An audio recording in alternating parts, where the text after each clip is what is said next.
Olá para cada um, estamos aqui de volta para falar sobre mais um livro aqui do projeto Bodega do Amado. E para quem não sabe o que é o projeto, vai lá na guia do Bodega Literária, que ela está completíssima, né, com todos os vídeos que já rolaram aqui pelo canal, né? A nossa leitura anterior foi do livro O País do Carnaval, do Jorge Amado, então já está lá, vai lá conferir. E também tem lá a introdução para quem quiser saber mais sobre esse projeto. Hoje vamos falar sobre o segundo livro em ordem cronológica, que é Cacau, escrito em 1933.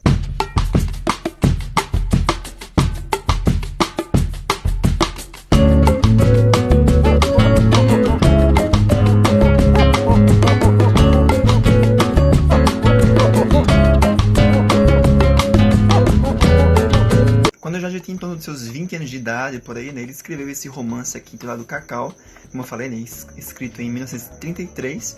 E aqui, em Cacau, nesse livro, nesse romance, nesse segundo romance cronológica, ele vai estrear um tema que vai permear em várias de suas obras. Nada mais é, então, do que o tema sobre o cacau, a questão do monopólio, o domínio de terras, a questão da servidão e todas as questões das classes, das lutas de classe que envolvem, então, aqui a questão do plantio do cacau. O romance todo aqui vai permear, né, a história de José Cordeiro, e ele vai trazer aqui de uma forma bastante literária, digamos assim, os seus relatos dessa sua vida que ele vai passar a ter ali em Ilhéus, né, na Fazenda Esperança. Engraçado que o Jorge Amado cria esse personagem aqui, né, que é o José Cordeiro, com base que ele é um sergipano, né, que sai das suas terras à procura de viver uma nova vida, né? Já que ele, lá no interior de Sergipe, ele perdeu tudo, também sua família, né? Porque ele foi usurpado pelo tio. O tio tomou tudo do pai, tomou tudo da mãe, né? As plantações que tinham, a indústria que tinha, a fábrica que eles criaram juntos. E com isso, então, esse personagem passa a ter esse novo caráter, né? Essa nova característica, que é passar a ser pobre e viver essa vida em busca do que seja a felicidade, né? Ou de conquistar aquilo que ele queira conquistar. Então, assim que ele sai, né, ali do interior de Sergipe, ele toma um barco para atravessar o rio que cruza Sergipe com Bahia e vai parar, então, no sul da Bahia, né, em Ilhéus, no interior de Ilhéus, né, nessas fazendas, nessas plantações de cacau e de vários outros cultivos que existem na região, onde ele vai trabalhar, nada menos, por indicação, né, na fazenda do Mané Flagelo, que é o Manuel Misael de Souza Teles, que tem esse apelido de Mané Flagelo, que é dono da Fazenda Esperança. Então ele chega nessa fazenda por indicação e vai então trabalhar, né, ali de formas bastante precárias, digamos assim, nesse novo tipo de trabalho que ele não conhecia e passa a conhecer e passa a fazer parte. E que tipo de trabalho seria esse, né? Como é que é caracterizado esse trabalho ali nas fazendas de cacau na década de 20 e de 30? Lembrando, né, que na década de 20 e 30, o auge realmente ali das terras do sul da Bahia, né, no interior da Bahia, era realmente a plantação de cacau, que era algo que estava muito no auge, né? Para quem não sabe, o cacau produz o chocolate, né? E era o produto mais exportado do Brasil, né? Então a região estava em bastante desenvolvimento porque era um produto caro, né? Já que era exportado. Então o Mané Flagelo tem essa plantação e ele vai trabalhar, né, ali nesse local, o José Cordeiro. Só que esse tipo de trabalho nessa fazenda é um trabalho que o autor vai denominar como trabalho por servidão de dívida. O que seria isso? O dono da fazenda precisa de mão de obra para poder fazer com que a plantação encaminhe, né? Que ele seja plantada, seja colhida, seja toda manipulada para que haja então o comércio. Só que a contratação desses trabalhadores ali nessa plantação é tida por, digamos assim, por subordinação, né? Subordinação. Por quê?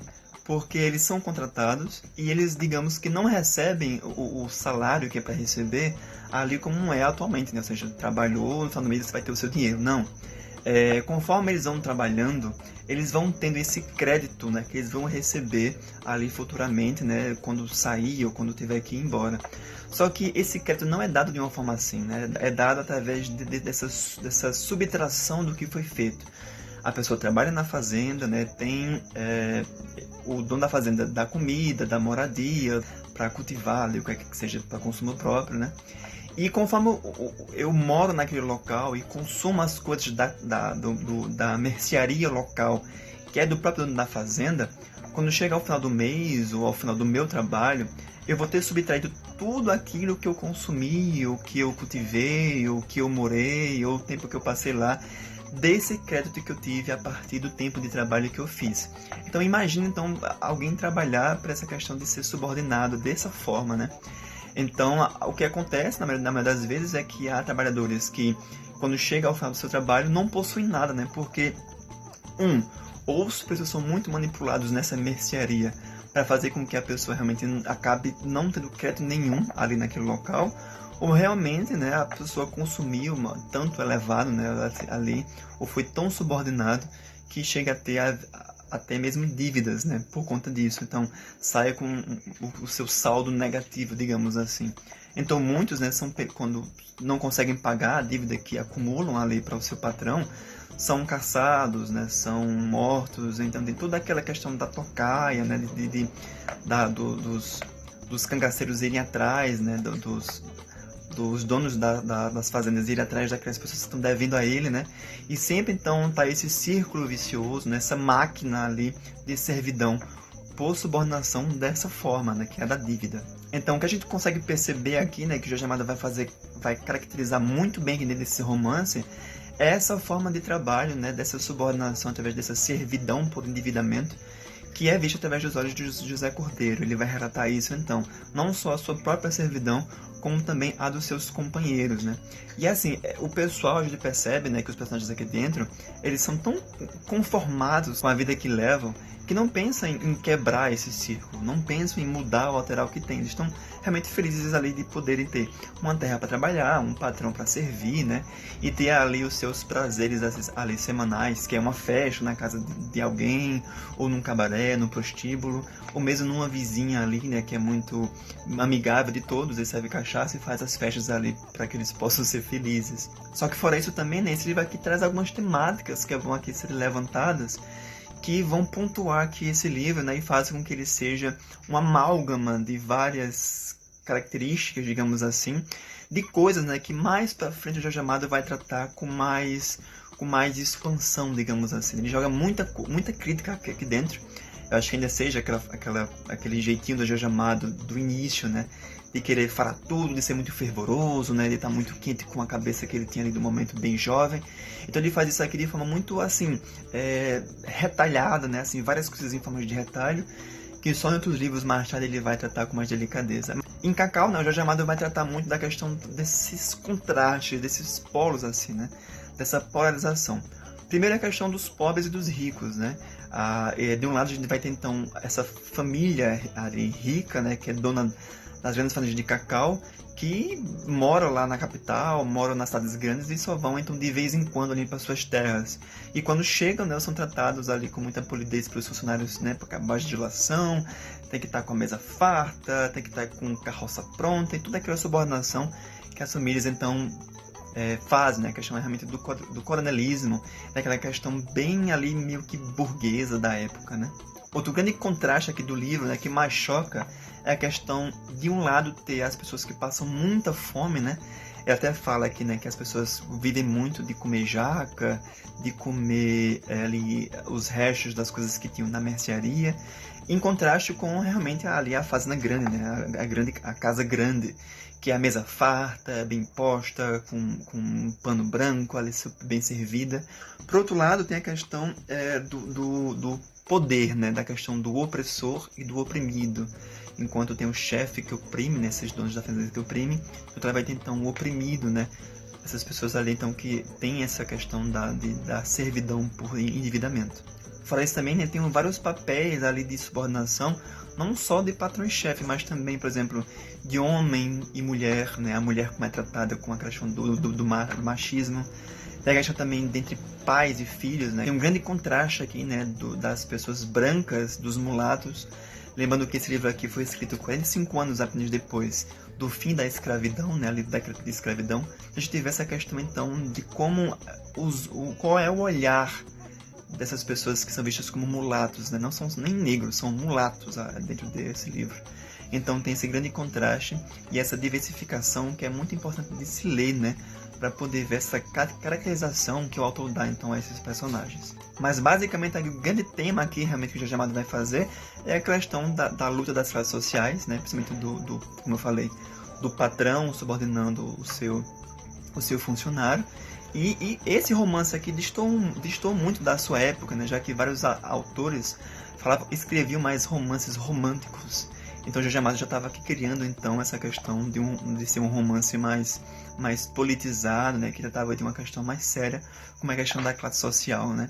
E isso baseado, né, logicamente, por essa quebra que o Jorge Amado tem após ler os romances russos, dessa questão de criar então um romance político que ele vinha pensando a fazer há muito tempo.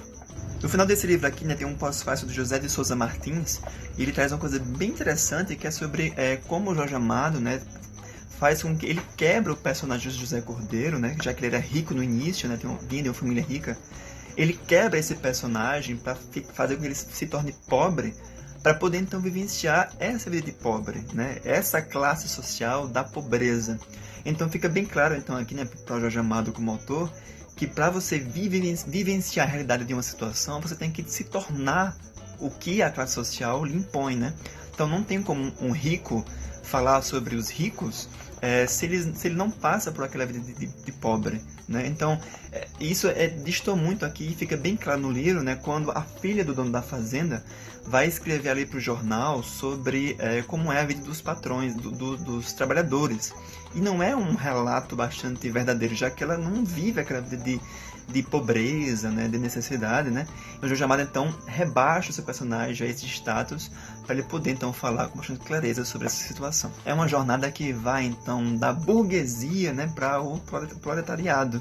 O próprio o José de Souza, né, que é esse autor que vai fazer esse pós-fácil, também vai falar que o personagem José Cordeiro é uma criação muito mal acabada do Jorge Amado quanto ao pensamento comunista que ele tinha na época, já que, né, o Partido Comunista no Brasil foi fundado somente em 1922, então tinha praticamente 10 anos ali que estava em formação, né, o Jorge Amado estava conhecendo ainda as questões partidárias sobre o comunismo, né, e em qual ele fazia parte. Só que naquela época também, né, a gente estava saindo ainda os primeiros tomos ainda sobre o Capital do Marx. E isso faz também com que eles não conhecessem todos os demais tomos que estavam para surgir, e eles só tinham apenas lido o Manifesto Comunista, o que não era o pensamento concretizado sobre o comunismo ali da época. Então fica bem claro, então aqui bem caracterizado, que o Jorge Amado está fazendo uma coisa bastante caracterizada, né? muito caricaturado sobre o que era o comunismo e sobre o que é o capitalismo. Então, por isso que é muito bem claro e muito bem forte essa questão dessa subordinação entre chefe e oprimido.